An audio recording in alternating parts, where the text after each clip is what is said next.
Hello, marketers. Welcome to the refreshing episode of hashtag Marketers Lead Talk from the House of the Marketing Soul, a community of passionate marketers. Meet Dr. Sanjay Arora, a PhD in brand management, marketing communication, and consumer behavior, and an alumnus of IIM Bangalore. It was way back in 1987 he founded Shell's Advertisement Inc., one of Central's India's largest advertisement agency, which boasts of over a dozen creative awards for its creative campaigns, now providing overseas services in the Dubai too. Sanjay is a recipient of Vocational Excellence Award of Rotary International. His keen interest in academics and over 34 years of practical experience have made him a much in demand faculty at various management institutes like IMT Nagpur, Manipal University, Dubai campus, and many more. A TEDx speaker, an active Rotarian since 1992, he became the president of the then second largest club of the district, the Rotary Club of Nagpur North, in 2002. Very actively socially, he is the founder president of BNI Nagpur, was the founder chairman of the marketing forum of Vidarbha Industry Association. On his personal side, Sanjay is a yoga exponent, is a qualified yoga instructor, conducting free yoga classes with his wife Shalini at Chit Nivas Center, Nagpur, and has authored a practical book on yoga, Simply Yoga for a Healthy Life, which is available on Amazon. Welcome, Dr. Sanjay, on Marketers Lead Talk. We are honored to have you in our community. Thank you so very much, Sachinji, and I'm really glad that you've kind of invited me. It's such a pleasure to be talking to you and an honor to be with you here on this platform. You're doing yeoman's service to the marketing community and the marketing ecosystem overall. And I'm sure many people benefit from this effort of yours, the selfless effort that you are carrying along. And I believe this is also one of the offshoots of the pandemic. So a lot of good things have also come out of pandemic, and this, I'm sure, is one of them. And so many young marketers, I'm sure, have benefited so very much from your endeavor and effort. Thank you so much. Lovely. And thank you for your kind words, Dr. Sanjay. Starting the conversation, I would like to understand the basics around what's the difference that you have identified, before or after COVID ways of advertisement. Whenever history is written, like BC and AD, there'll be another era, so pre-COVID and post-COVID. Life completely changed during these 2 years or 1.5 years of pandemic. If you look at any family unit or yourself for that example, for that matter, your behavior as an individual, so that's individual behavior ultimately was what makes up consumer behavior, has changed drastically. In terms of what really happened, the biggest thing that in our industry we saw, the trend was always there that the print media in India, though pretty powerful, despite the Western world already seeing the decline of print, in India yet print was still on the upswing, especially the regional language publication was still rising in circulation and etc. And they commanded a certain percentage of the advertising revenue too from the cake overall. The rise of digital was on its way, and print was shrinking in terms of advertising revenue. But this 1 year completely catalyzed this process in a way that what would have probably happened over the next 5 years happened in 1 year. So suddenly, what happened the first month of the pandemic, no one really knew what was happening. So most companies actually paused their advertising for the first 1.5 months, after which digital really took off because everyone saw the increased consumption of digital data by people, by not just in large towns, but even in rural areas. And that was a clear indication that things had changed drastically, probably forever. And you saw a sudden upswing in digital communication. So that included digital content as well as advertising. And today we are sitting at a point where digital advertising revenue is greater than print. And I think this has happened in an irreversible manner in a way, because for some time, most publications were off the physical copy. Okay, people got used to the behavioral change had happened. People got used to reading online. People got used to consuming media online. The younger generation was already into it. I can tell you from my own example, I have 2 children. My son is about 28 now, and my daughter is 25. Yeah, but both of them have better informed probably at times than me, but they've never touched a newspaper. We get 5 newspapers at our place, and that's only for me. Okay, I read newspapers, whereas my children have always consumed news media digitally. Now that change was organically happening and would have carried on for the next few years, as I said. But this one straight pandemic slosh, in a way, completely changed the behavioral pattern, the consumption pattern. So you had even people who were in the 65, 70, opening up their mobile phones and reading what was happening around. And that's when they realized that this is more convenient. They can do it at their leisure, wherever they are, etc., and at zero cost. So most publications have seen a drop in their circulations and a huge drop in their advertising revenues. I know, since I am very close to a lot of print media owners, etc., they don't like hearing this, but I think some things are irreversible in time. Like you can't go back to the old film camera roll and those kind of cameras now. Similarly, the journey was already there, but this has just accelerated it and catalyzed it in a way like no one ever imagined. So that's one major change that has happened, and digital is continuing to grow in a way which is unprecedented. That's right. And with your personal example that you have shared, I think it has become quite evident with the choices that the generation is now adopting is definitely that brands need to take care of all these things. And I really yes. appreciate the answer. Yeah. So having said it done, being now COVID, we have emphasized more on the digital aspect. Would you agree that creating a brand identity in a digital world has become tough? What would be your recommendations to manage it and some performance metrics you would like to share? Now, the couple of issues to this whole thing. One, I agree that digital space is becoming very competitive. Since now everyone wants to be on the bandwagon, it is becoming very competitive. In fact, often enough, the real estate on digital is quite limited. So suppose you're wanting to advertise on Facebook, right? So during peak seasons, etc., because they have the AI has a calculation of how many scrolls a person does during the day and how long does he scroll, therefore how much real estate in terms of Facebook's news stream it uses and how many ads can go into that. That's number one, right?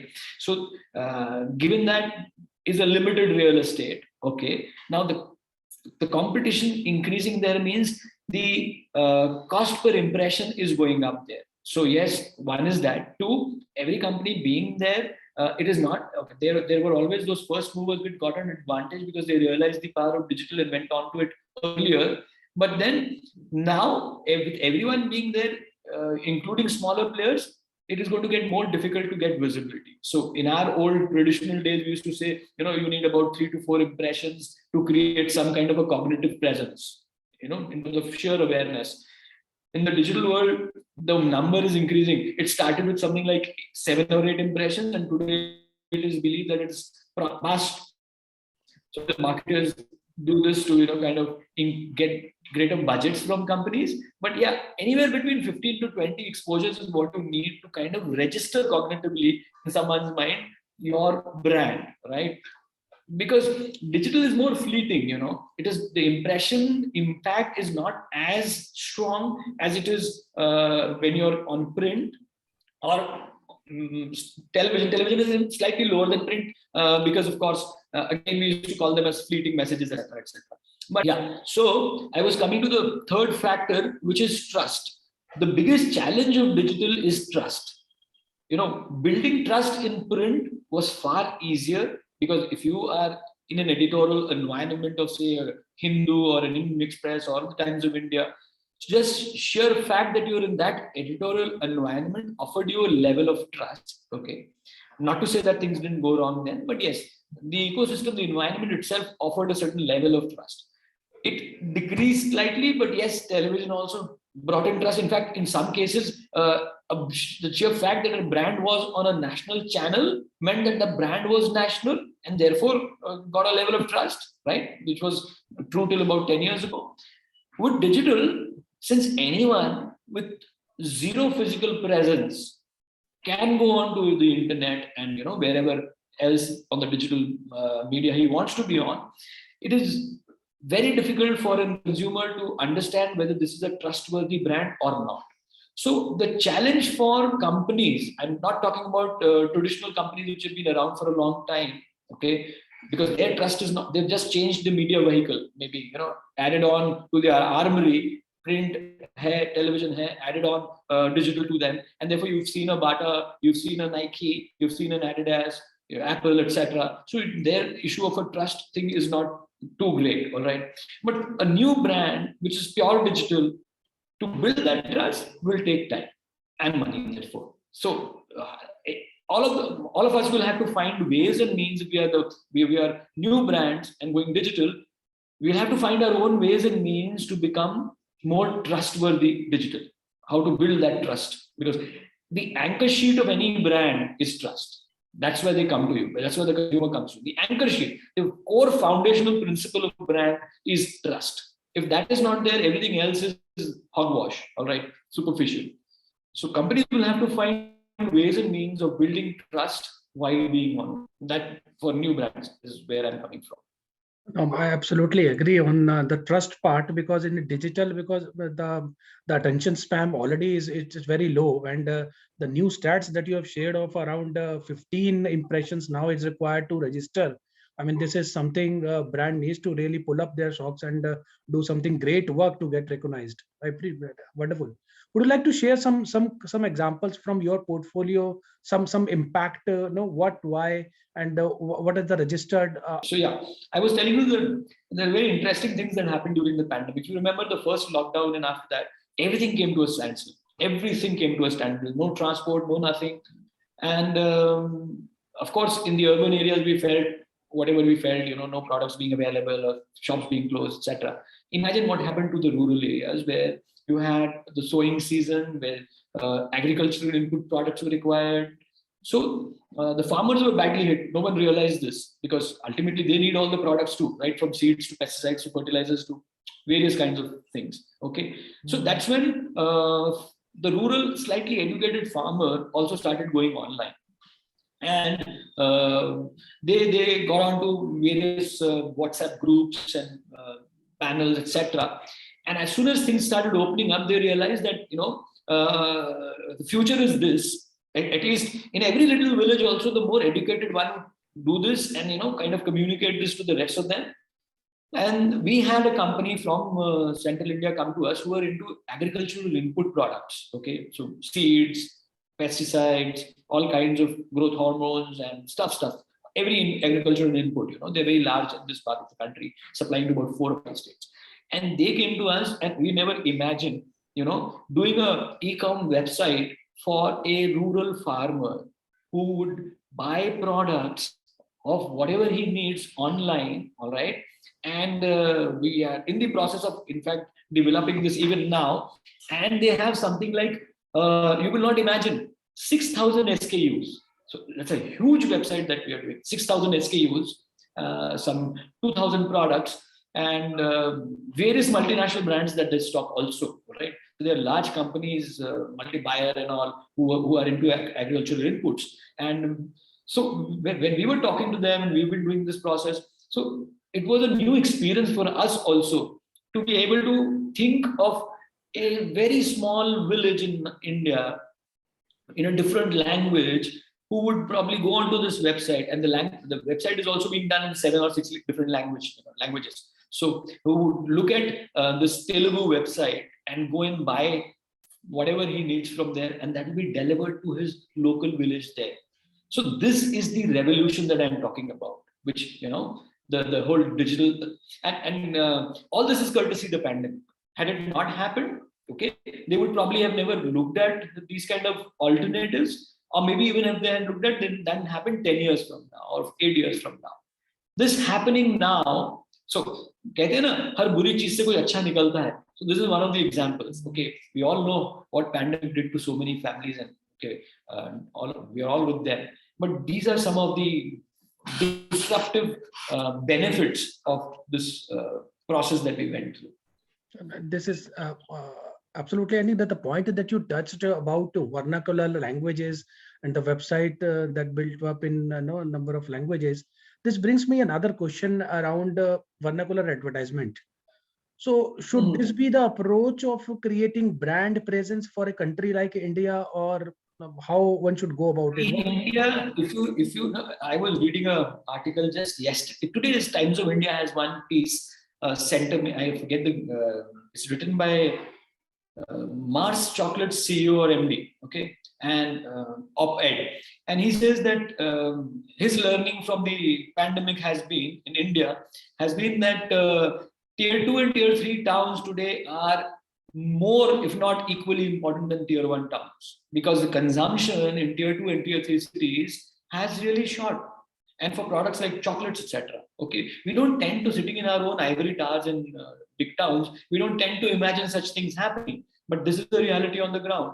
And a Google KMPG survey tells us that 70% of internet buyers in tier 2, tier 3 rural towns, etc., are likely to believe a message more if it is in their local language.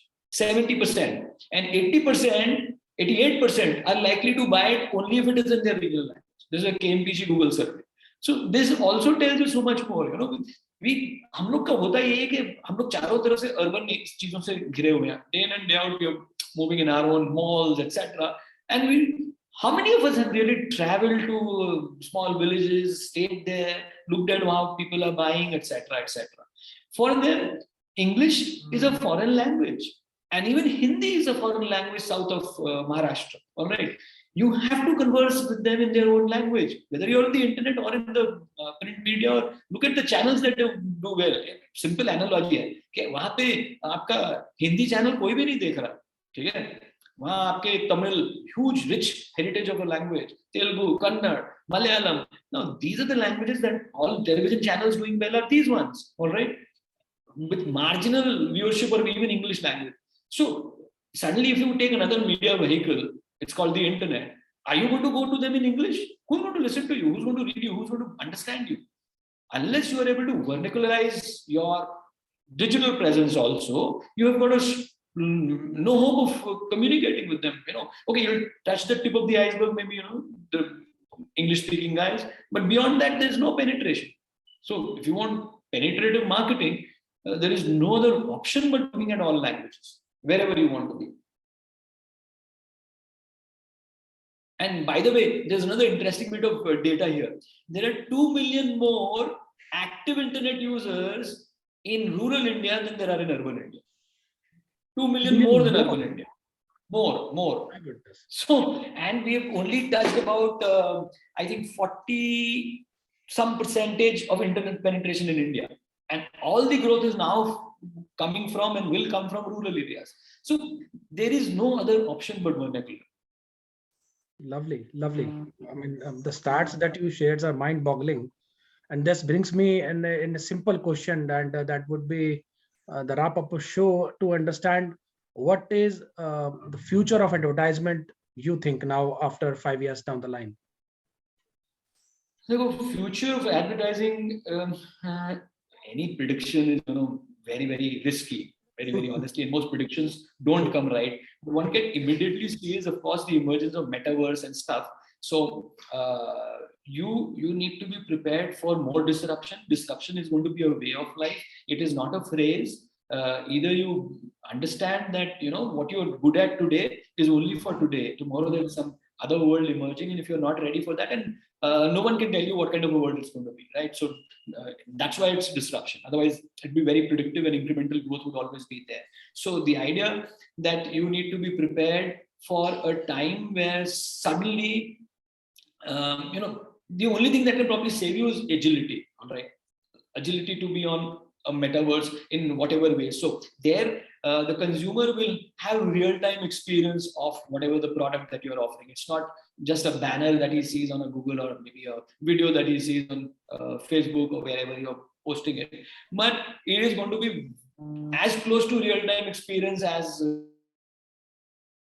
be prepared for that kind of thing. Two, social commerce is going to be really big. So you will need to understand how to build communities which are committed to a certain value system and ethos, and therefore they share ideas and Therefore, what they recommend gets sold. We are already at a phase where, you know, if you wanted to buy something pre-internet, maybe, you know, what would you do? You would talk to 10 people, your friends, okay, मैं laptop खरीद रहा हूँ यार, कौन सा अच्छा है, क्या है? आज हम कहाँ पूछते हैं किसी से? We go onto the net, look at reviews, look at, you know, and then we tend to buy. Now, this is going to get accentuated as you move forward. So, social commerce is going to be very, very big. So, unless you have community building and efforts with real values which are shared amongst a large set of people, you just want to sell and get out is going to be difficult. Okay, so we need to be prepared for that kind of a world. Lovely. So do you think what would be your ratio of ad spend being the advertisement agency had print versus digital? What would be your take? I'll tell you, pre-pandemic, so we were if we were 10% digital advertising and 90% traditional. Today it's completely the opposite. If not completely the opposite, it's about 70% digital and 30% traditional. That is how badly traditional has been hit. Because as an agency, I'm sending out only 30% of my advertising to print media. Now, this is not because I have taken this decision. Even the clients are saying the same thing because they are unsure, because print was expensive to begin with, and digital you can do with whatever money you have, right? So if you want to spend 1,000 rupees a day, you can do a decent sized campaign locally with 1,000 rupees a day also. Whereas one ad in a print media will set you back by about ₹1,00,000. So there are so many things to talk about. Of course, time is a limitation, but the ratio is very clear, from 10-15% on digital and 90-85% on traditional to 20-30% in traditional and the rest on digital is already the case. So you have the story very clear. Very nice. Very nice. With this, we have come to the wrap of the show. So thank you, Dr. Sanjay, for sharing your wisdom of snippets with us. It was amazing to learn the various insights that you shared about the future of advertisement. Thank you so much for being with us today. My pleasure, sir. It was really nice for you to have called me here and be with you discussing this. Very insightful. Thank you very much. Thanks so much. All the very best. God bless you. Thank you, sir.